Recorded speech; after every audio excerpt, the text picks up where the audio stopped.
సభకు నమస్కారం అండి. పెద్దలు రామోజీరావు గారిని ఒక 6 నెలల క్రితం నాకు ఒక 2 గంటల పైగా నాకు సమయం ఇవ్వటం జరిగింది. ఆ 2 గంటలు నా జీవితంలో మర్చిపోలేని సమయంగా చెప్పుకోవచ్చు.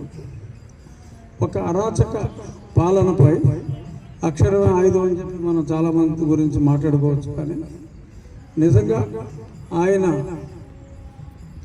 చివరి 2 సంవత్సరాలు అయితే చెప్పాలి అంటే ఆయన అక్షరాలతో చీల్చి చెండాడారు.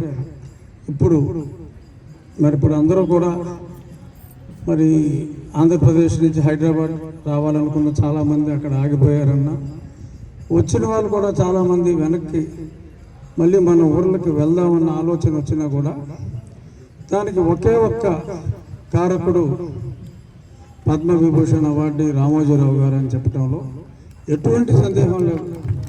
మేమంతా కేవలం పాత్రధారులు. నేను మాట్లాడవచ్చు ప్రతిరోజు ఏదో రచ్చబండాన్ని, కానీ అది 5 లక్షల మందికి చేరితే దాన్ని 5 కోట్ల మందికి చేర్చిన మహానుభావుడు రామోజీరావు గారు. ఆయన ఈ విజయంలో నేను చెప్పాలి అంటే ఈ విజయానికి, ఈ ప్రభుత్వం మారటానికి 2 కారణం.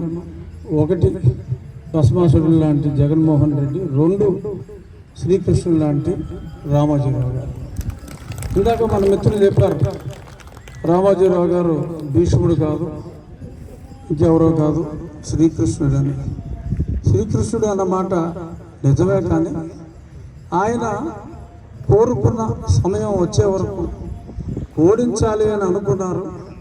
ఎందుకంటే ఈ దుర్మార్గపు పాలన నుంచి ప్రజల్ని కాపాడాలి అని ఆయన అనుకున్న తర్వాత ఆయన కళ్ళతో ఆ రిజల్ట్ చూసే వరకు ఆరోగ్యం సహకరించకపోయినా పట్టుదలతో తన స్వచ్ఛంద మరణం భీష్ముడికి ఎలా సిద్ధించిందో అప్పటి వరకు ఉండి చనిపోయేలాగా మరి ఆయన, ఇందాక ప్రసాద్ గారు చెప్పారు, ఆ క్షణం వరకు ఉన్నారు, ఆ తర్వాత సడన్గా ఎక్స్పెక్ట్ చేయలేదు, వెళ్ళిపోయారు. ఆయన ఒక కర్తవ్యం కోసం, మామూలుగా మనం చెప్తూ ఉంటాం